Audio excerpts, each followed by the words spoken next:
북한은 산림 황폐화에 기후변화가 더해지면서 자연재해에 더욱 취약해졌는데요. 자연재해로 인한 북한의 희생자는 2015년에 99명, 2016년에는 523명 이렇게 쭉 하다가 2020년에는 127명가량이었는데요. 2012년부터 2020년까지 약 20년 동안 노동신문의 자연재해 보도를 유형별로 분류해 집계하면 183건인데 홍수 포함해서 큰 물, 그리고 장마, 태풍 27건, 폭우 22건, 가물 16건, 산사태 8건, 고온, 산불 등의 순인데 연도별로는 2020년, 2012년, 2016년, 2013년 순으로 지역별로는 한경남도, 황해북도, 강원도, 황해남도 등의 순으로 보도 횟수가 많았는데요.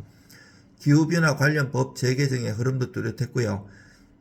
관련 법규는 모두 35개고 김정은 시절 접어들어서 개정된 말은 모두 19개였어요.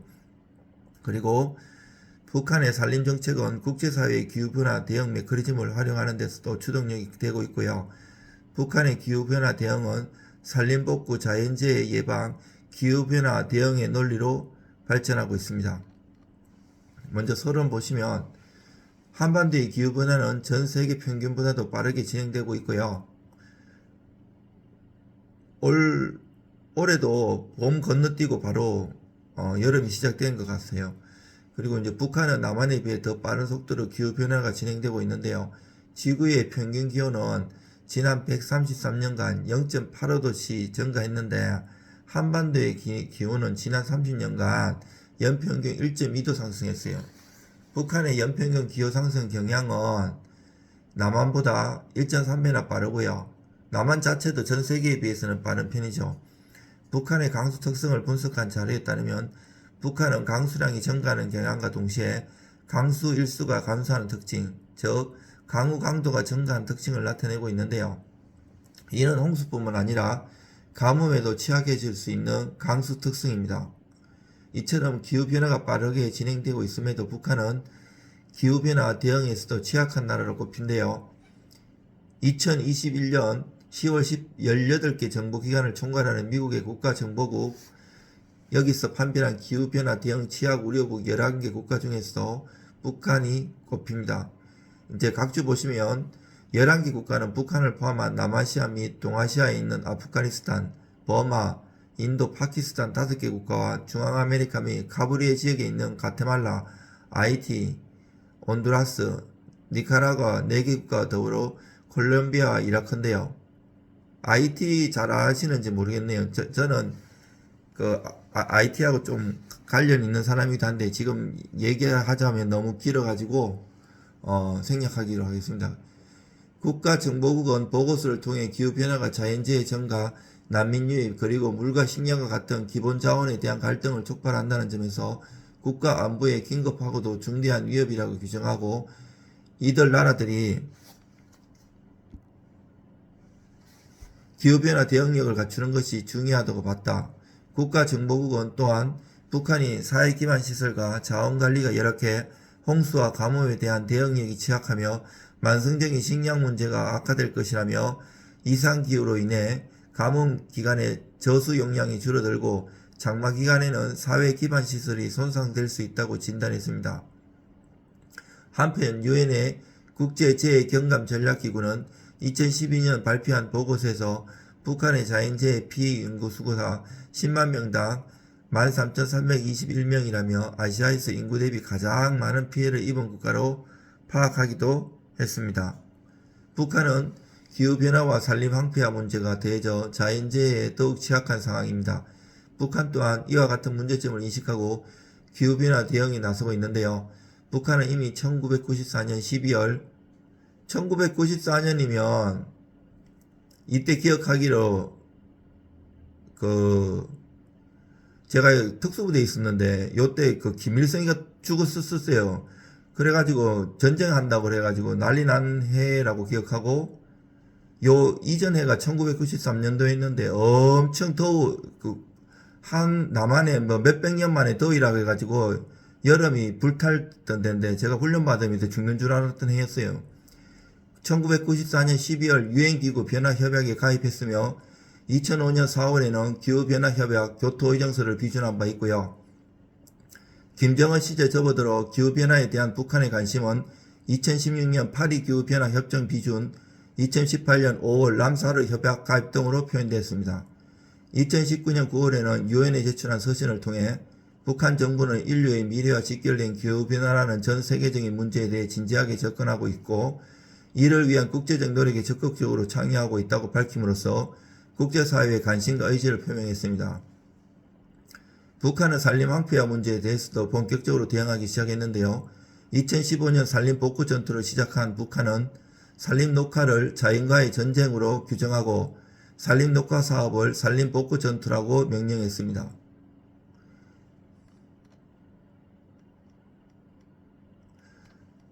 제가 여기 이제 오사모님이 여러가지 논문을 썼는데 이것도 대부분 주축은 이분은 논문을 뼈대를 살았고 사실관계는 대부분 그렇고 중간중간에 제 생각을 넣었고 결론은 모두 제 생각입니다. 그리고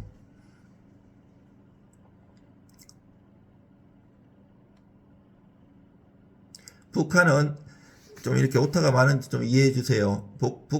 오타라기보다 띄어쓰기가 좀 많이 안 됐는데 북한은 산림 녹화를 자연과의 전쟁이라고 표현했는데 본 연구의 문제의식인 산림 복구와 기후변화 대응의 맥락에서 보면 자연과의 전쟁은 자연재해와의 전쟁이라는 의미로 해석할 수 있다.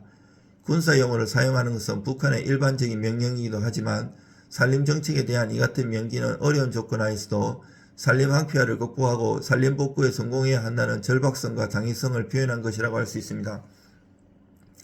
더불어 전당, 정군, 전민, 총동원이라는 형태로 산림 녹화 사업을 진행하기 위해 실제 전투와 같이 결사관철해야 한다는 의미를 부여한 것이라고 할 수 있는데요.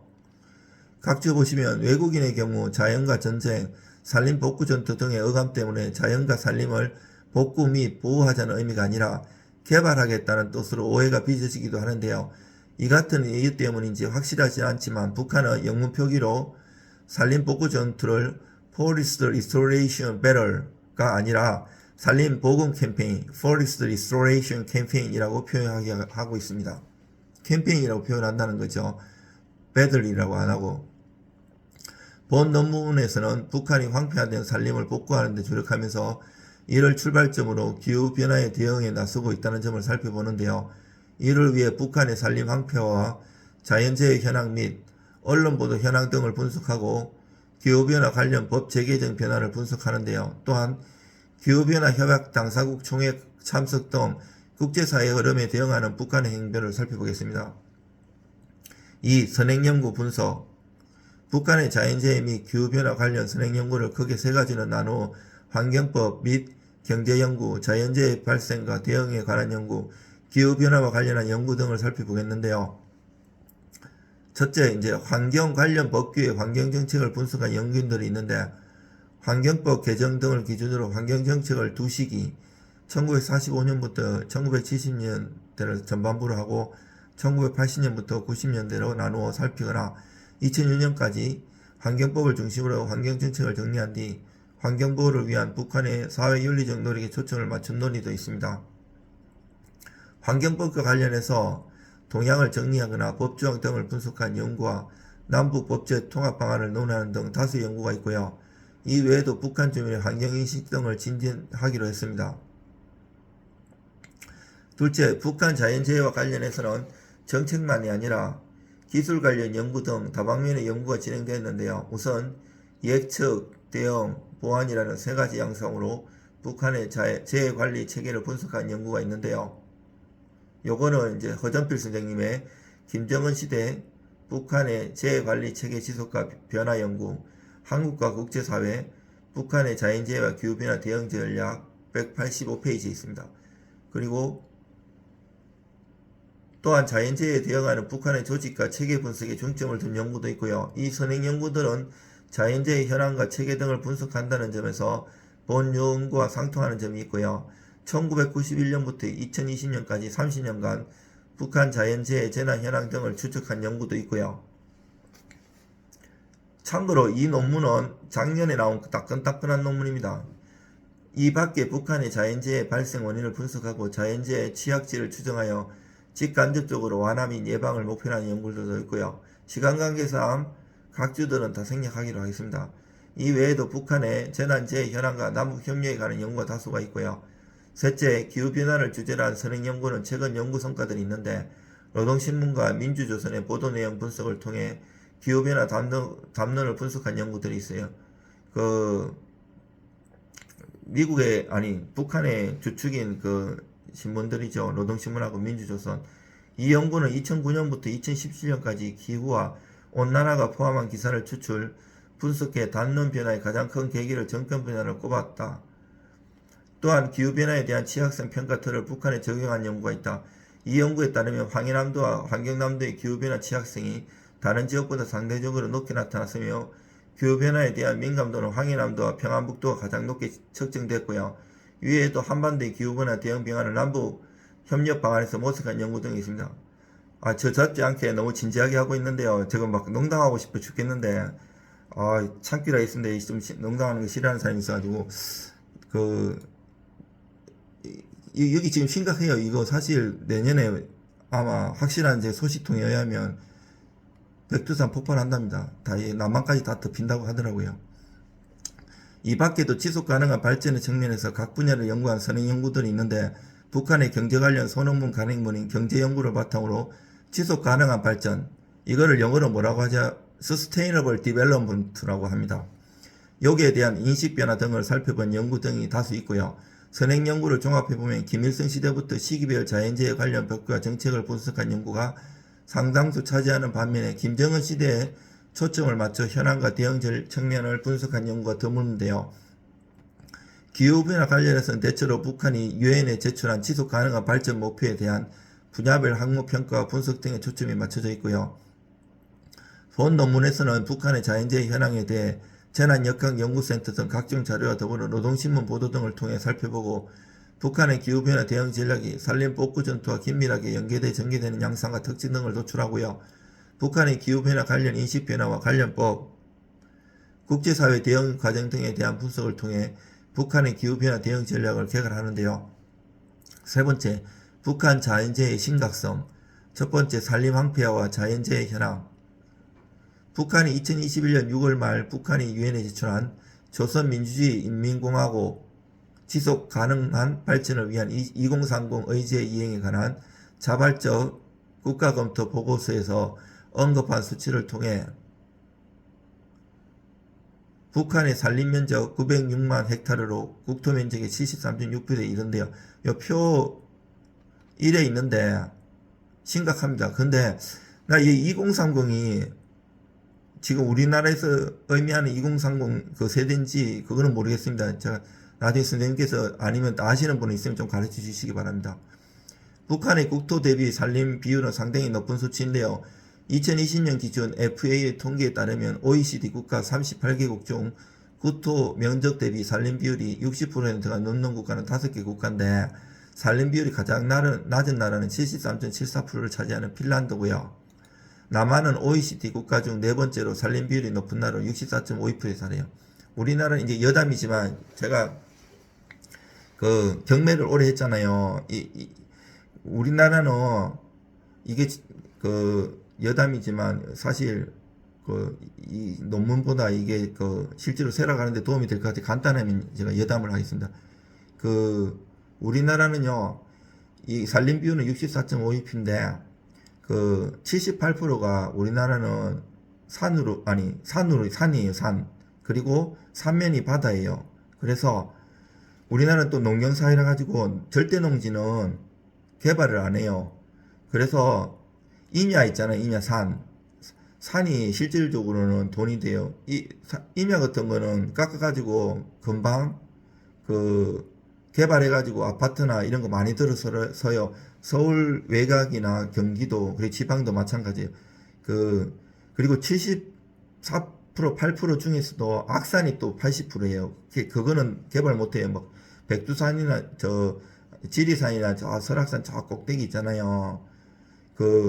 그런 산은 못 깎아요. 포크레인으로 깎지도 못하기 때문에 실질적으로 임야 우리가 사고 팔고 하는 산들은 사놓으면 자기 세대는 아니라도 자기 세대도 몇십 년 지나거나 다음 세대는 돈이 되고요. 그 333 법칙에 의해 가지고 그 소문 한번 나면 3배가 올라요, 땅값은. 그리고 삽질 한번 하면 또 3배가 오면 9배가 오르잖아요. 그럼 약간 겉멋을 기미면 올랐으면 27배가 올라요. 저 대부도나 이런 데도 땅 사가지고 싸게 그냥 그 평탄화 작업만 해놔도 막 9배씩 이렇게 받아먹고 이래요. 그리고 이제 지나가 있습니다. 예. 북한은 산림 비중이 높은 편인데 산림 화폐화 또한 심각한 상황이고요. 2018년 남한의 국립산림과학원에서 위성영향을 분석한 결과에 따르면 북한의 산림 황폐화 면적은 약 262만 헥타르고요. 산림 면적 대비 황폐화율은 28%에 이르고요. 국립산림과학원에서 1999년부터 10년 단위로 산림 황폐지를 분석한 결과 1999년부터 2008년까지 북한 산림 면적의 32%인 284만 헥타르가 황폐화된 점으로 분석되고요. 2008년부터 2018년까지 분석한 결과에서는 북한 산림 면적의 28%인 262만 헥타르가 황폐화된 것으로 나타나 일부 지역이 회복되어 있는 것으로 분석됩니다. 이거는 표 2를 봐도 알 수 있습니다. 국토 면적 대비 산림 비율이 73%에 이르면서도 산림 황폐화가 심각한 현실은 자연재해에 취약해지는 결과를 초래하는데요. 북한의 자연재해가 이른바 1990년대 고난의 행군 시절에 거치지 않고 요거 많이 들어보셨을 거예요. 우리 이거 한참 사회생활할 때 요거 고난의 행군이라고 많이 들었을 거예요. 세계 50대 자연재해로 기록되고 있는 1995년 호우뿐 아니라 2000년대에도 북한의 홍수 피해는 끊이지 않고 있고요. 2020년 여름철에는 전국 평균 강수량이 852mm로 평균 대비 146%를 기록하기도 했고요. 각주 보시면 북한은 2007년 메이플로크 포트가 발표된 기후변화 지수에 따르면 기후변화로 인한 위험이 높은 곳에 설정되어 있고요. 북한은 기후변화 지수가 4.0으로 위험도가 높고 한국은 5.6으로 중간 위험 정도고요. 그리고 산림이 황폐화되면 산림의 중요 기능인 물의 저장 능력이 떨어지면서 홍수뿐만 아니라 가뭄 피해도 커지게 되고요. 또한 태풍이 발생하면 산사태 피해도 증가하게 돼요.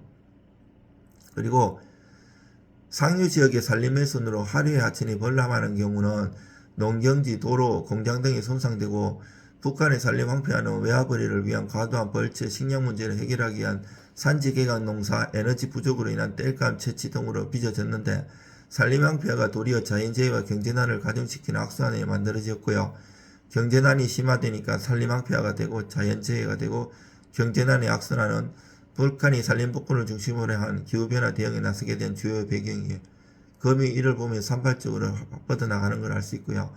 세계보건기구 WHO의 협력센터인 벨기에 루뱅대학 부설 재난각 연구센터 집계한 자료를 살펴보면 2012년부터 2021년 10월까지 북한의 자연재해 건수는 16건이고 홍수 8건, 태풍 3건, 가뭄 4건인데 특히 북한 자연재해의 심각성을 단적으로 보여준 사례는 가뭄과 홍수가 연이어 발생한 2015년하고 2016년 사례예요. 요 쭉 보면 북한의 자연재해에 대해서 쭉 잘 되어 있고요. 그리고 10만 명 재해로 인한 사망 및 실종자 수도 쭉 나와요. 요거에 대한 설명을 밑에서 해볼게요. 2015년 북한의 가뭄으로 인한 이재민은 인구 100명당 18명으로 세계에서 가장 높죠. 재해성 피해 수치를 나타냈는데 다음인 2016년 홍수 피해로는 약 538명 이상 재해가 발생했어요. 2015년하고 16년 심각했잖아요. 지진 피해로 676명이 사망한 에콰도르, 태풍 피해로 546명이 사망 및 실종 IT에 이어 세 번째로 많은 희생자 수입니다. 북한 또한 스스로 극심한 기후변화가 잦은 나라라고 지난 10년 동안 보통 한 가지 이상의 자연재해가 해마다 발생했다고 밝히고 있어요. 참고로 IT는 이슬람이 되게 많은 나라인데도 불구하고 그 기독교 집회를 하면 100만 명씩 모입니다. 거의 이 어린애들은 그 대통령 이름 모르는데 제가 섬기는 교회 목사님 그 교회 크기로는 우리나라 제일 큰데 요분 그 집회할 때 이름은 어린아이도 안다고 해요. 100만 명씩 모이고 이래요. 또한 북한 또한 스스로 극심한 기후변화가 잦은 나라라며 지난 10년 동안 보통 한 가지 이상의 자연재해가 해마다 발생했다고 밝히고 있고요. 2021년 6월 말 UN 지속 가능 발전 목표 Sustainable Development Goals 이행 현황과 과제를 담고 있는 자발적 국가 검토 보고서를 제출한 북한은 이 보고서에서 1990년에서 2020년 사이 국토 전역에서 홍수, 태풍 같은 자연재해가 자주 발생했다면서 가장 많은 사망자는 홍수, 가장 많은 희생자는 가뭄과 홍수, 가장 큰 재산상 피해는 홍수와 태풍에 의해 발생했다고 밝혔다.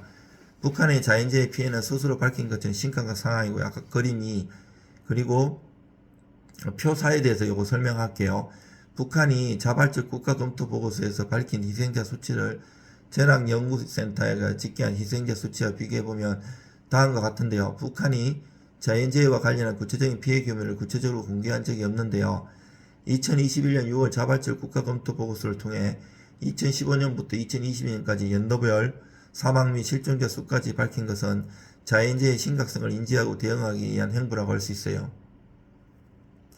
자, 이게 42페이지인데 지금 13페이지 하고 있으니까 지금 20분 지났걸랑요. 조금 속도를 내겠습니다. 뒷부분은 노동신문의 자연재해 보도 현황 2012년부터 2022년까지 노동신문에 보도된 자연재해 관련 보도 현황을 연도별 자연재해 유형별 지역별로 분석했는데요. 쭉 가시면 13곳 지역 선정은 행정구역상 소재지로 선정했고요. 평안남도는 소재지인 평성시 관측 자료가 없어서 안주시로 대체했고요. 연도별로 살펴보면 2020년부터 2020년, 2012년, 2016년, 2014년으로 관련 보도가 많았고요. 유형별로는 건물이라고 해요. 얘들 뭐 태풍, 폭우, 장마 등으로 순으로 나타났어요. 그림 3에 나타나고요.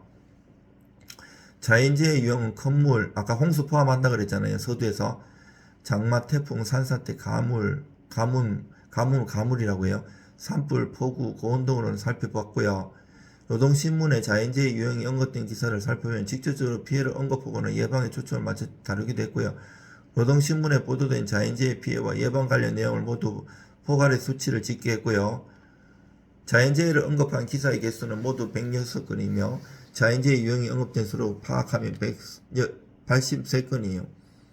2019년에는 장마 관련 보도가 쭉 이렇게 했고 장마 관련된 게 급증했고 세계 기상기구 단체가 북한의 강수량 또한 2019년 13곳 지역에서 전체적으로 적은 것으로 나타났고요.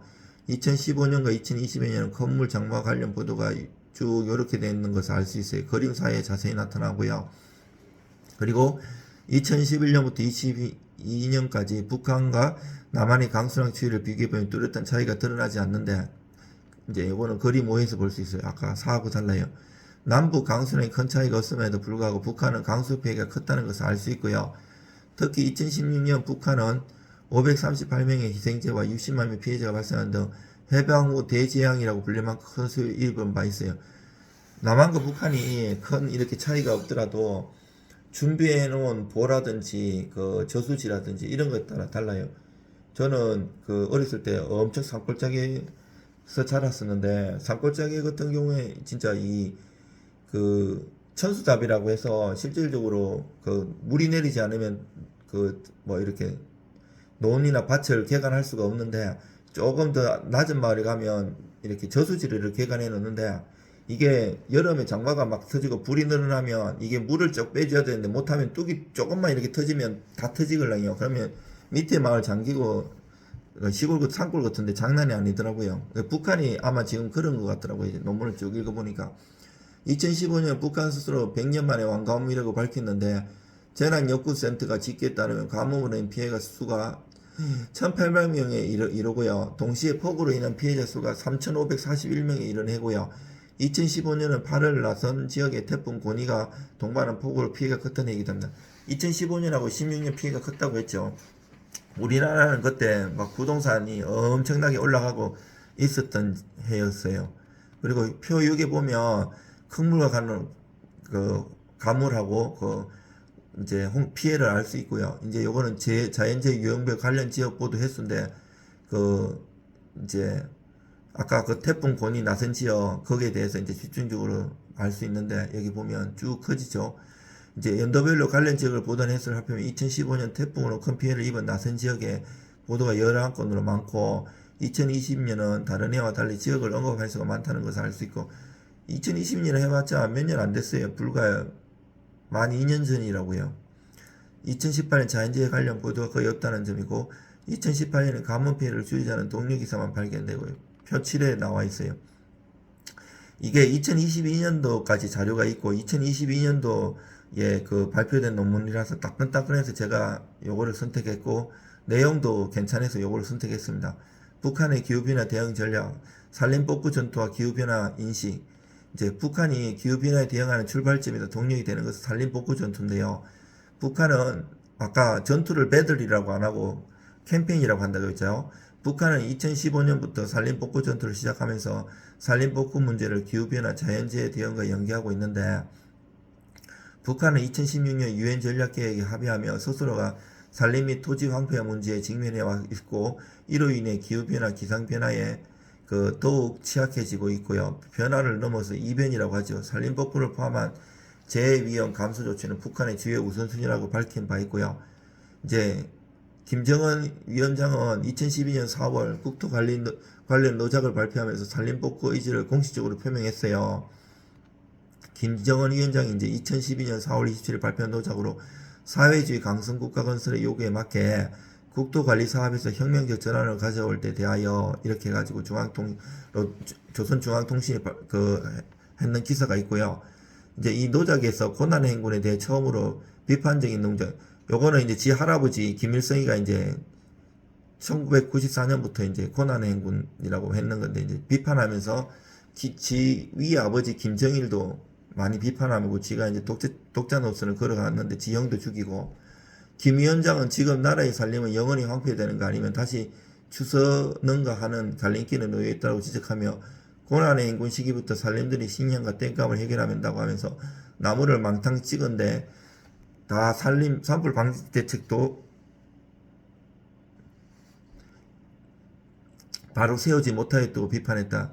나무가 없는 산들을 보시며 이것도 고난의 행군 후가라고 밝힌 김 위원장의 평가는 고난의 행군에 대해 비판적인 논조를 처음으로 노작에 명기한 것이다. 김 위원장의 이와 같은 문제 제기는 산림 황폐와 나아가 생태 환경 문제의 심각성을 드러낸 것이기도 하다. 이와 같은 노작 발표를 맞물려 산림복구 전투는 2015년 3월 주민총동원을 골자로 하는 조선노동당 중앙위원회, 국방위원회, 인민군 최고사령부 공동결성서가 내각에서 채택되고 산림 분야별로 예산이 처음으로 편성되면서 본캐가 되었어요. 표 8이에요. 그리고 북한은 산림복구 전투를 시작하면서 지역별로 산림조성 10년 전 전망계획을 수립했고요. 쭉 넘겨서 김정은이 노작에서 산에 나무가 얼마 없다 보니 장마철에 비가 조금만 많이 와도 건물과 산사태가 나고 가물철에는 강하천이 말라 경제건설과 인민생활에 큰 지장을 주고 있다라고 진단하고 건물에 의하여 도로나 건설이 파괴되면 그것을 복구하는 것으로 그치고 산에 나무를 많이 심어 건물 피해를 근원적으로 막기 위한 대책을 세우지 않았다고 밝혔고요. 김 위원장의 발화로 자연재해 대응을 위한 근원적인 대책으로 산림복구를 지시했는데 북한은 산림보호이자 토지보호, 생태환경보호, 경제보호 사업이라는 관점을 독려하면서 산림복구를 기후변화 대응의 맥락으로 강조하고 있어요. 그리고 이제 노동신문에서로 이제 기후변화라는 단어를 2배 가까이 증가해서 얘들이 이제 관심을 갖기 시작한다는 거죠. 그리고 이제 노동신문에서 기후변화도 있지만 이제 위기의식, 신신당부하고 있고 이상기후 현상이 이제 심각하잖아요. 아마 당연할 거예요. 내년에 백두산이 폭발하니까. 방지하는 것은 전 인류의 과제라며 이상기후 현상과 다 소리를 줄여 나오셔가지고 웃는지 안 웃는지도 모르겠네요. 전 혼자 너무 재미없어가지고 다들 다 주무시는 것 같은데 제 스타일이 이렇게 진지한 스타일이 아닌데 좀 진지하게 해달라는 부탁이 있어가지고 기후변화와 관련된 지구온난화라는 단어를 중심으로 노동신문의 보도 빈도를 분석한 연구에서도 산림복구 전투가 벌어지는 시기와 맞물려 지구온난화 관련 보도가 증가했다는 점을 알 수 있고요. 이렇게 보면 증가했어요. 많이 증가했잖아요. 그리고 기후변화 관련 법 재개정도 일어났어요. 북한은 이제 관련 법 재개정을 했는데 기후변화 관련 내용으로 환경보호법을 보완하고 환경영향평가법을 새롭게 제정하여 참고로 우리나라도 있어요. 그리고 구축했고요. 환경보호, 에너지, 산림 등 세 가지 분야의 법과 정치의 기후변화 대응을 뒷받침할 것이라고 밝히고 있고요. 북한이 보고서에서 밝힌 법규는 환경보호법, 산림법 19개 법이에요. 여기 정리해놨어요. 요 관련법. 요 네 가지 분야에 대해서 쭉쭉쭉 있어요. 얘들도 법은 있는데 실질적으로는 그 김정은이가 제일 꼭대기에 있는 거죠. 우리가 헌법을 배우셨으면 아시다시피 한스 켈젠이라고 있는데 유명한 헌법학자인데 한스 켈젠의 법 단계로서는 있는데 도이치 시프라이러 독일어로 그룬트 노름이라고 있는데 그룬트 노름이라는 것은 근본 규범인데 그 밑에 헌법 법률 명령 규칙 조례가 이렇게 쭉 있는데 우리가 이렇게 성부법 체계가 쭉 있는데 얘들은 이걸 무시하고 김정은이가 최고 무수부리의 권력을 가지고 있죠. 우리 헌법에서 그 상권이 분류되어 있는데 상권이 분리되어 있다고 해서 헌법 조문에 상권이 분리되어 있다고 있는 게 아니고 입법, 사법, 행정이 다르게 이렇게 구분되어 있기 때문에 상권이 분류된 거예요. 2016년 북한이 밝힌 19개 법규에 해당하지 않은 환경보호, 에너지, 산림 분야 등 세 가지 분야에 해당하는 등 기후변화 관련 법규를 정리해보면 35개 법안이 이에 해당하는데요. 북한은 독성물질 취급법을 2015년 제정했고요. 2014년에 바다오염 방지법하고 대동강 오염 방지법을 개정했어요. 또한 이제 제자원 화법을 2020년 제정했고 2015년 개정된 기업소법과 자재관리법 등에서 폐수, 폐기, 독성물 등을 횟수 이용하는 내용을 담았고요. 북한은 산림 관련법과 에너지 관련법도 지속적으로 개정했어요. 법 많이 개정하고 제정했다는 얘기 쭉 나와요. 그리고 이제 이런 걸 추진하고 있어요. 이렇게 쭉쭉 많이 있어요. 그리고 2016년 유엔이 밝힌 기후변화 관련 법만이 아니라 이후 관련 법을 재개정하면서 기후변화 관련해 요거는 왜 이런 말이 나오는가 하면 그 유엔에서 이제 조사했는 거예요. 이거를 북한이 이렇게 보고했는 걸 한 게 아니고 이 자료들은 유엔에서 밝힌 거를 북한이 이렇게 하고 있다는 것을 올린 거예요. 국제사회를 향한 북한식 대응, 기후변화 관련 국제사회의 흐름에 동참하는 북한 행보 또한 산림 복구 전투를 중심으로 한 산림 정책의 출발점이 되었는데요. 빨리 마치겠습니다. 지금 34분째인데 북한이 산림 복구 전투가 시작된 해 2015년 12월 개최된 파리 기후변화협약 당사국 총회에 참석한 북한 이수영 외무상은 앞으로 10년 이내에 온실가스 배출량을 교수님께서 많이 강의 잘 해주셨는데요. 1990년 수준에 비해 줄이겠다고 했어요. 향후 10년간 63억 그루의 나무를 심겠다는 장담에서 출발한 것인데요. 그리고 2016년 북한은 파리협정에 가입했고요. 자발적 국가 감축 목표 이제 Intended Nationally Determined Contribution을 통해서도 2030년까지 아까 2030이 2030년까지 배출 전망치 이런 의미로 써있나 본데요. 그리고 쭉쭉 보면 이제 국제기구에 제시한 북한의 온실가스 감축 목표 변화 쭉 나오죠. 이거 비슷하게 교수님이 잘 설명해 주시는 것 같아요. 저번에. 북한은 물론 아니지만요. 북한은 지속가능 발전 목표 이행 흐름에서도 에너지 문제와 함께 산림 복구 전투를 주요 해결책으로 보고 있고요. 그리고 북한이 2021년 6월 말 제출한 자발적 국가 검토 보고서에서 국가 환경보호 전략, 산림 건설 총계획, 생물 다양성 전략 등의 내용을 담은 이행 계획을 명시했고요. 2024년까지 140만 헥타르의 조림을 통해 매년 온실가스 1000만 톤 감축을 제시했어요. 이들 내용이 모두 산림정책과 연관되어 있다는 점에서 북한의 산림정책이 국제사회의 동참 흐름의 추동력이 되었다고 할 수 있습니다. 북한은 2022년 11월 이집트에서 열린 기후변화협약 당사국 총회에서 발표한 정부 대표단 기조연설을 통해 환경보호법, 재생에너지법, 산림법, 에너지관리법 등 기후변화에 대응하기 위한 법률 체계를 보다 완벽하게 만들고 있고 국가의 생태 보호 및 정신을 위한 종합적인 장기 녹색 성장 계획을 수립하고 있다고 소개했어요. 북한은 2015년부터 2024년까지 63억 그루를 조림해서 200만 헥타르의 숲을 조성하는 사업을 적극으로 추진하고 있다고 말했습니다. 이거는 뺑기는 아닌 것 같아요. 진짜 이렇게 하고 있는 의지가 보이는 것 같아요. 이제 결론을 보시면 이거는 제 얘기예요. 특히 뒷부분은 제가 챗 GPT한테도 물어봤는데 좀 신찬해가지고 제가 나름대로 연구해갖고 적은 거예요.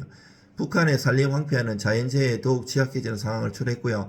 이는 북한이 산림 녹화를 자연과의 전쟁이라고 명명했고 산림복구 전투에 돌입하게 된 배경인데요.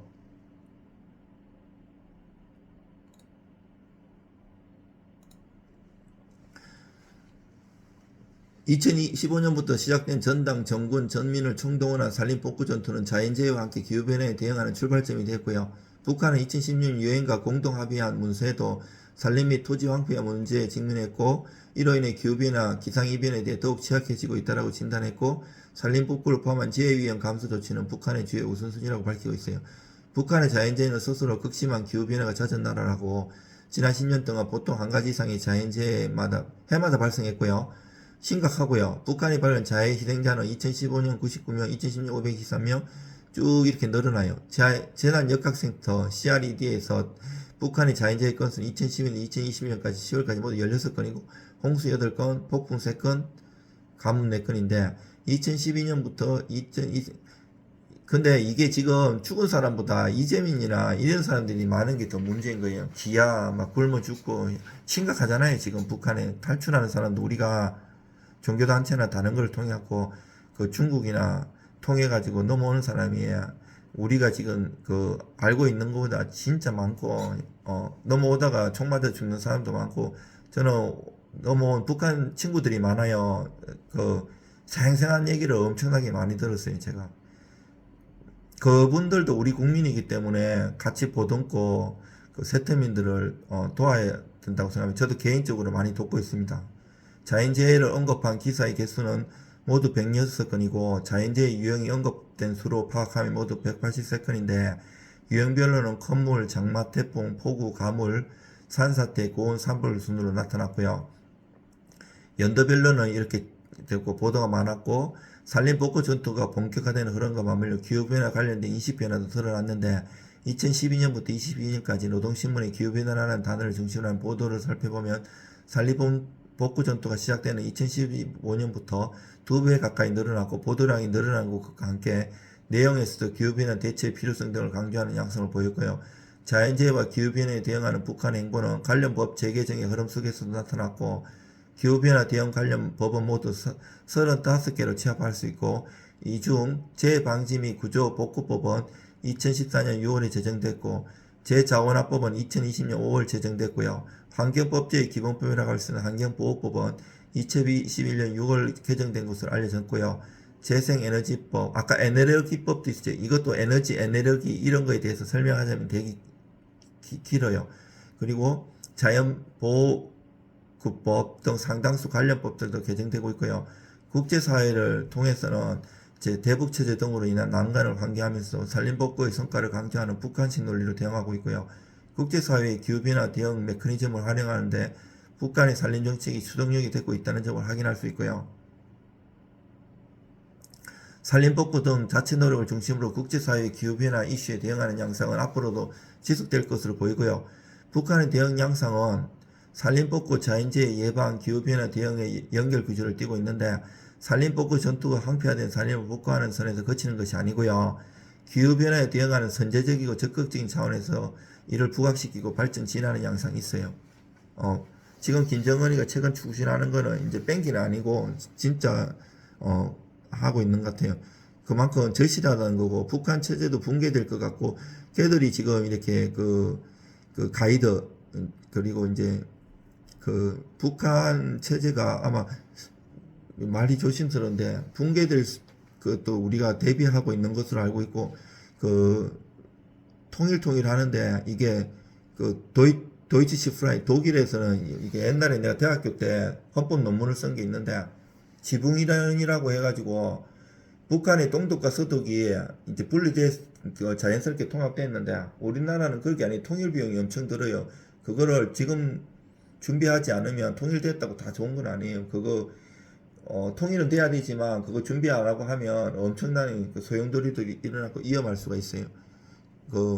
북한이 산림복구 전투 등 기후변화에 대응하기 위해 자체적인 노력을 하고 있지만 자원과 역량, 기술 등 한계도 분명하고요. 북한은 지리적 특성상 태풍, 홍수, 가뭄 등 다양한 자연재해에 취약한 지역이고요. 이에 따라 북한은 다양한 자연재해 대응 전략을 수립하고 있고요. 이건 제가 다 순수하게 제가 쓴 거예요. 어디 찾아봐도 없어요. 진짜예요. 우선 북한은 태풍 대비를 위해 태풍 경보 체계를 운영하고 있고, 태풍 발생 시 대피 시설과 비상식량 등을 준비하고 있고, 태풍으로 인한 피해를 줄이기 위해 강제 집합소와 다산 수목원 등에서 나무를 심는 등 환경보호 활동도 진행하고 있어요. 북한은 이제 홍수 대비를 위해 다양한 방식의 침수시를 제한하고 댐과 보호 등을 건설해서 홍수로 인한 피해를 줄이고 있는데, 보호하시죠? 이거 저수지 작은 거죠. 저는 산골이네요. 완전 산골에 살아가고 저수지가 그 놀이터에서 맨날 거기서 수영하고 꼭 한두 명씩 죽고, 동네 친구들 겨울에는 그거 얼음 위에서 썰매 타다가 손구멍에 빨려 들어가고 죽고, 그런 거 많이 보고 자랐어요. 또한 지하수 보전을 위해 지하수 관리 시스템을 구축하고 있고, 가뭄 대비를 위해 적극적으로 관계 농업을 확대하고 있고요. 북한은 또한 기후변화에 대한 대응 전략도 수립하고 있는데, 기후변화로 인한 폭염, 한파 등의 극한 기상현상에 대비하기 위해 도시의 녹지를 증설하고 온실가스 배출량을 감축하기 위해 전력 생산을 신재생에너지로 전환하고 있고요. 지속 가능한 농업을 위해 대규모로 지하수 관리 및 보존 활동을 진행하고 있어요. 하지만 북한은 자연재해 대응에 있어서 여전히 기술적, 재정적 한계가 존재하는데, 국제사회의 협력이 필요한 상황이고요. 많이 도와야겠죠. 북한은 국제사회와의 협력을 통해 자연재해 대응 능력을 향상시키고 기후변화에 대한 대응 전략을 강화할 필요가 있고요. 기후변화에 대한 대응 전략을 강화하기 위해서는 다음과 같은 예시가 있을 수 있는데, 탄소 배출량 감축, 제가 혹시 잘못 썼으면 지적해 주시면 감사하겠습니다. 기후변화 대응의 핵심은 온실가스 배출량을 감축하는 것인데, 탄소 배출량 감축을 위해 저번에 교수님께서 설명 엄청 잘해 주셨죠. 요거 관련해 가지고. 그리고 또 우리 원우님께서도 거기에 대해서 궁금한 것도 물은 거 제가 수업 시간에 딴짓하는 것처럼 하지만 다 듣고 있었습니다. 탄소 배출량 감축을 위한 정책과 기술 개발에 대한 투자가 필요하고요. 신재생 에너지와 같은 친환경적인 대체 에너지 개발도 보급도 중요하고, 지속 가능한 농업, 이제 기후변화로 인해 농업 분야에서 식량 생산에 대한 위협이 커지고 있고, 지속 가능한 농업 방식을 확산하고 건강과 토양과 물을 보존하는 방안을 모색해야 하고요. 도시계획 및 건축물 설계의 변화는 도시화가 진행됨에 따라 도시의 온도가 상승하고 강수량이 감소하는 등의 현상이 발생할 수 있는데, 따라서 도시계획과 건축물 설계에서의 지속 가능성과 기후적 영향에 대한 고려가 반영되어야 하고요. 국제적 협력은 기후변화는 국경을 넘어서 영향을 미치기 때문에 국제적 협력이 필요하고요. 국제적 협력을 통해 기후변화 대응 기술과 정보 공유, 금융 지원 등이 이루어지면 기후변화에 대한 대응 전략을 더욱 효과적으로 추진할 수 있습니다. 이상입니다. 죄송합니다. 너무 원래 공부 못하는 사람들이 요거는 참고 보냈는데 오래 하고 수업 오래 하는데, 잘하는 사람도 수업이나 강의를 짧게 하고 발표도 짧게 하는데 정말 죄송합니다.